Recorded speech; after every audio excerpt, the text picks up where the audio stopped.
Report 1. It was supposed to be just another long-haul night on Route 491. Lonely, dark, and uneventful. The kind of stretch where the only company you get are the stars overhead and the faint hum of tires eating away at the asphalt. Around 2 a.m., somewhere between Shiprock and Gallup, I spotted her. A woman, barefoot, dressed in a tattered white gown, walking slowly along the side of the road with her head tilted downward like she was crying. Her arms hung stiff, like they didn't know how to move naturally. At first, I thought she'd been in an accident, maybe hit by a passing vehicle. I tapped the brakes. The trailer behind me groaned. My headlights caught the pale shimmer of her dress. Then she vanished. Gone. Not a sound. Not a trace. Just a whisper of fabric disappearing into nothing. I rubbed my eyes, blamed the fatigue, and kept going. But then, in the rearview mirror, I saw her again, sitting silently in the sleeper cab, her hair soaked, her face pale and dripping, like she'd just crawled out of a river. I slammed the brakes. The whole rig screeched as it veered slightly off the shoulder. I jumped out, opened the sleeper door, and found nothing. No one. Just cold air that didn't belong there. But it wasn't over, not even close. The dashboard lights flickered. My GPS started rerouting me in circles, despite being on a straight stretch of highway. The radio, dead silent for hours, crackled to life with static and what sounded like a woman whispering, in reverse. I couldn't understand the words, but I knew I wasn't supposed to. Then the truck stalled. Out of nowhere, no lights, no power, just me and the sound of someone walking, slowly, toward the cab. I locked the doors. Whatever it was stopped right outside my window, and for a moment I didn't dare breathe. A handprint formed on the glass, wet, smeared with mud. Long fingers. Too long. Eventually, the power came back like nothing had happened. I hit the next truck stop, heart still racing, and practically stumbled into the gas station. The old guy behind the counter didn't ask what I wanted. He just stared at me and said, "You saw her, didn't you?" I nodded slowly. He pointed toward the window and whispered, "That curve back there. They say she walks it every night. Died in a wreck on her wedding day, decades ago." Truck driver fell asleep, took her and her fiancé clean off the cliff. I asked if anyone else had seen her. He leaned in and said, "You're the fourth this week. She's getting restless." And just as I turned to leave, I caught a glimpse in the security mirror above the register. Her face, staring at me from the back of my truck. Report 2. I've been driving cross-country for over 15 years, and there are certain routines I never skip. One of them is checking the CB radio before hitting the road. Part safety, part habit. That night was cold, the sky moonless, and the highway felt like it had been swallowed by the dark. I was somewhere in Arkansas, between two forgotten towns, when I powered on the CB and caught nothing but static until it broke. A voice clear but unnaturally soft, like a child whispering into a tin can, cut through. "Don't go down the old road. Don't go down the old road." It repeated twice, then silence. No background chatter, no trucker banter, just gone. I paused, unsure if I'd imagined it. Maybe some kid's messing around with a signal boost. I mean, weird things happen on the airwaves late at night, so I ignored it. But part of me, maybe the tired, curious part, decided to test it. I saw the turnoff for the old quarry road. It's a shortcut most drivers avoid, known for sharp turns and no shoulder. Still, I slowed and took it. The trees closed in on both sides like a tunnel. No lights, no signs. About 10 minutes in, my headlights caught the reflection of metal twisted at the base of a ditch. I stopped. A rig had crashed hard, trailer jackknifed, the cabin buried halfway in a tree. I scrambled down, and inside the cab was a man, barely conscious, bleeding from the forehead, hand trembling on the wheel. He was alive. I called for help immediately, gave coordinates. While we waited, he opened his eyes and muttered something that made my blood turn cold. I heard a kid's voice, said not to take this road. I thought I was dreaming.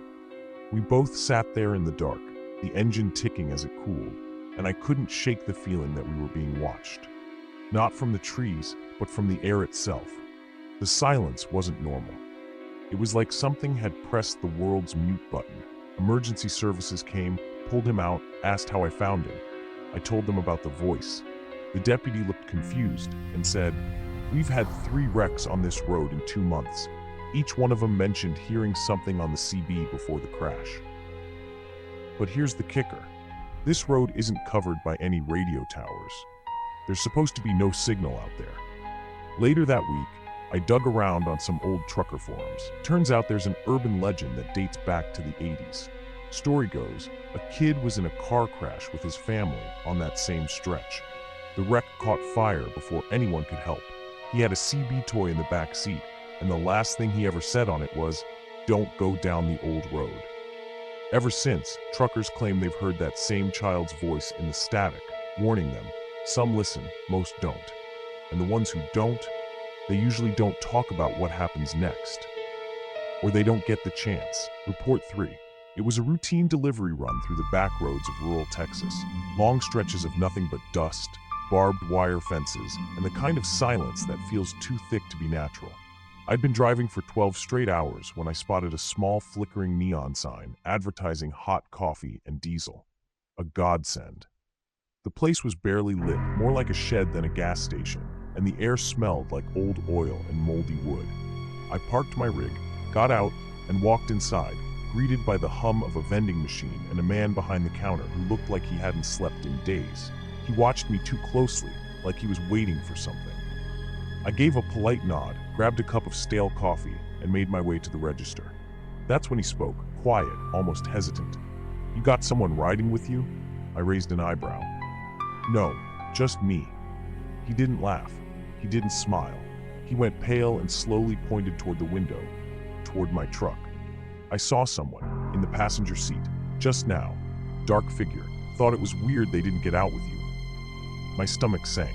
I turned to look, but from that angle, all I could see was the shadowy outline of the cab under the dim floodlight. I forced a chuckle. Probably just a shadow, but my voice cracked when I said it. I rushed back to the truck, heart thumping harder with every step. The door was still locked, no signs of break-in. But when I opened it, the smell hit me first, wet earth. Like someone had been buried alive and crawled their way out. On the passenger seat, there were handprints. Muddy, child-sized. Dozens of them, pressed against the fabric and window, as if someone had been sitting there, reaching, scratching to get out.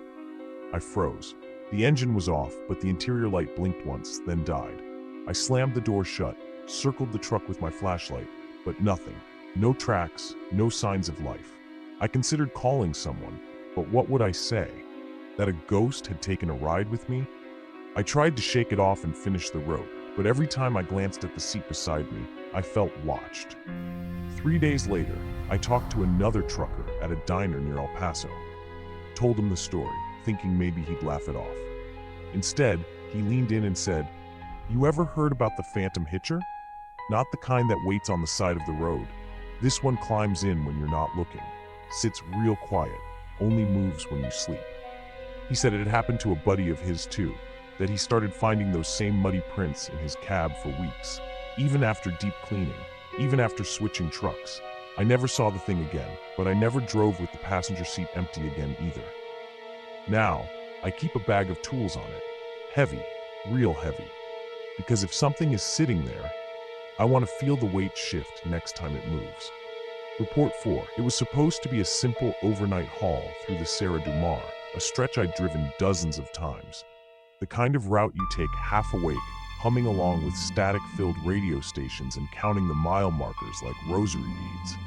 But that night was different. Rain had been falling steadily since sunset, and by the time I reached the ascent into the mountains, a thick fog had rolled in. Dense, white, unnatural.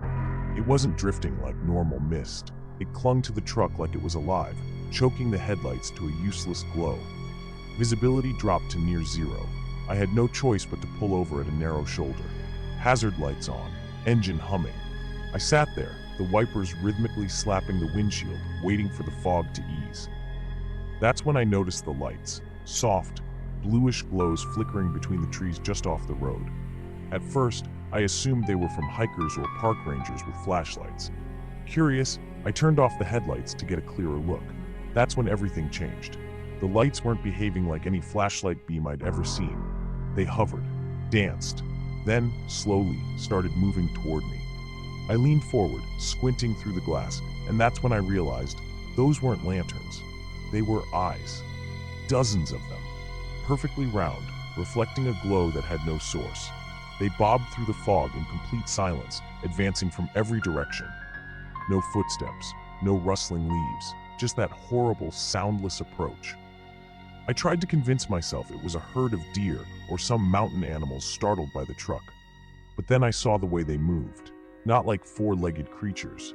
Their eyes were too high off the ground, and they swayed, almost like they were walking upright. My fingers scrambled for the ignition. The truck roared back to life, and for a split second, the headlights caught something. Just one of them, a silhouette, tall, hunched, covered in something that looked like fur, but not quite.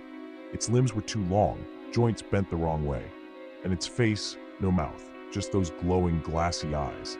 I slammed the pedal. The wheels spun before gripping, flinging mud as I tore down the road like the devil himself was chasing me. I didn't stop until daylight broke over the horizon and the fog finally lifted. A few days later, I pulled into a rest stop and overheard two other truckers trading stories. One of them mentioned the same stretch, same fog, same lights, but he said he got out of his rig to investigate. Claimed he saw one of the things up close, said it crawled on all fours, but when it noticed him watching, it stood up, tall, silent, and followed him back to his truck. He said the next night, his rig broke down. No warning, no damage, just stopped. And when he checked the footage from his dash cam, the lights were there. But the creature? It didn't show up on video, just a void, a hole in the image. I've avoided that mountain ever since, because whatever those things are, they're still out there, watching, waiting, hidden in the fog. And if you ever have to stop on that road in the rain, don't turn off your lights. And whatever you do, don't look directly at them.